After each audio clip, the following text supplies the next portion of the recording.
Hi everybody, it's Meg from Books Off the Beaten Path, and it's time for another early morning book review. Yay!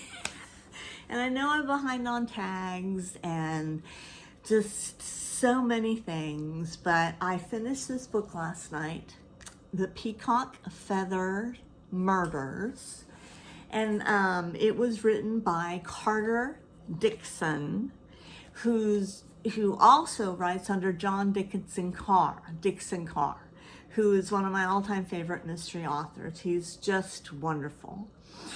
Just wonderful. So let me set this up for you. This was a Sir Henry Merivale murder. And he's not one of my favorite detectives. My favorite detective is Dr. Gideon Fell by this author. But Sir Henry's okay. He's a little gripey, he's a little grumpy and everything like that, but he's okay. But the premise on this one is that you have a murder has taken place in a room. Twitch. Hold on. Wait a second. I'm sure you didn't zoom in to watch Twitch's behind. Okay. Sorry about that. Let's hope she doesn't get up here again. If she does, I'll have to pause and put her in the laundry room. Okay, so here's the premise.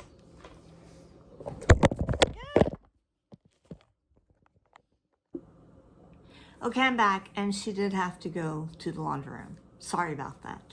Didn't mean to upset your morning with all that yelling and camera falling over. Okay, so Peacock Feathers Murder. The Peacock Feather Murders. Copyright, let me get it for you, 1937. Now this author is famous for his locked room mysteries, where you have a situation where it's almost impossible to believe that someone could be murdered because of the way it was done, or the way it seems impossible to be done. So the setup on this one is that you've got, way back when, you've got a murder that takes place in a room, apparently a locked room, with 10 teacups, and they're peacock decorated. They're decorated like peacocks. 10 teacups around the table, and a locked door, and a man who is dead. And the police had received a missive. Is that what you said? A message. Whatever. I'm not trying to be highfalutin this morning. A message that there was going to be a murder at this particular house, and they needed to come and investigate it. Well, of course they don't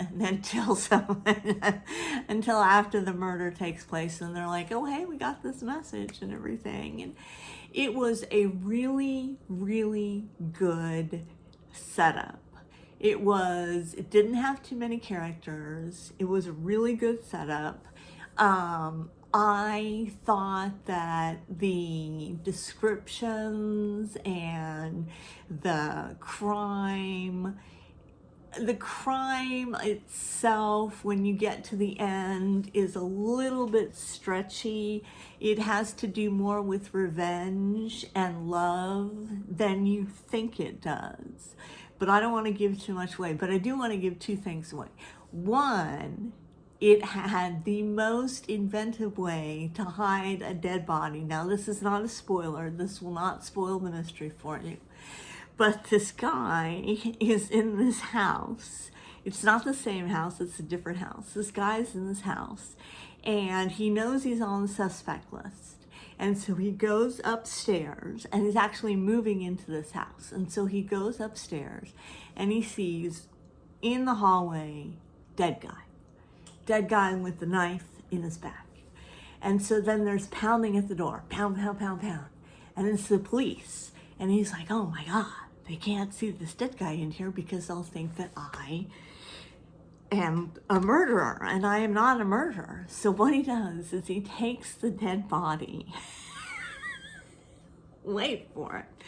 He takes the dead body, he takes the knife out, he hides the knife, He drags the dead body into the living room where most of the furniture is covered in white sheets, and he puts the body in a chair, and then he has all these pieces of wood, you know, like boxes of wood that his furniture and his, you know, plates and everything has come in.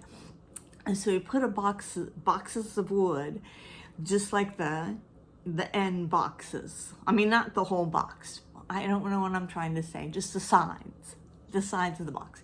He puts the sides of the box on the body's lap, and then on the body's like front. And then he sits on it.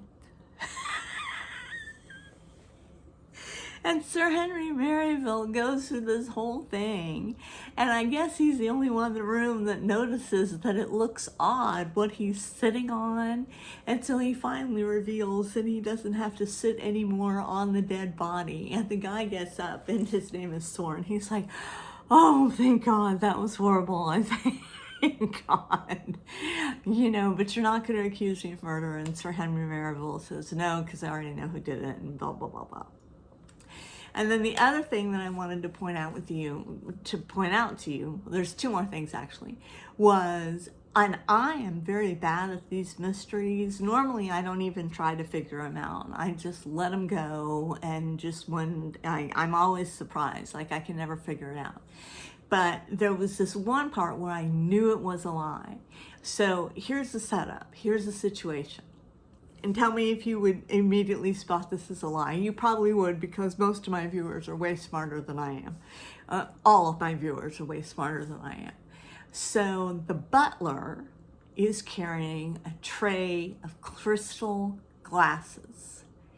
And one of the suspects discharges a gun with blanks in it. And the gun hits the crystal glasses, and the butler drops the tray, thereby creating a horrible noise that people hear. Okay? Now, I knew that was a lie. And I knew that was a lie because the butler's hands were not bloodied or cut up at all. And I was so proud of myself for figuring that the butler was lying about what happened there, what the crash was. I was very proud of myself for that, so good for me. But the best part about the mystery that John Dixon Carr does, and I love this, and I wish that all detective writers would do it, is, so we're in the part where it's the very end, and he's revealing how everything was done and who did it and all this kind of stuff. And can you see, I'm going to get in really close here, at the bottom of the page, these little page numbers. Well, what's happening is, as you're reading along, see, here's a little page number right here. Can you see that? What he does is, as he's explaining it, and as he's explaining the clues and everything like that, the little page numbers allow you to go back and see the clue. Like, he doesn't hide anything, and he even gives you the page number as to when it happened. And I love that. So, enjoyable little mystery. Nothing much to it. I mean, it was fun. It was a fun little adventure. I'm going to give it a 5 stars because it did exactly what it needed to do for me. It distracted me and kept the pages turning. And you know how I like to keep the pages turning. So the question is, what will I read next? I don't know. I'm kind of in the mood for romance. I've got some Mary Stuart. I've got some Emily Loring. I get to pick out a new book tonight, which is always exciting. And I don't know what else to say. I don't have anything else to say, I guess, today. But you guys have given me some great suggestions to do over the summer. And I think that I will do some of those suggestions. I've got to get caught up on my tags, or nobody's ever going to tag me again. Philip, thank you. I will be doing the dragon tag. I just have to get my stuff together. Anyway, thanks so much for watching, and I will check you later.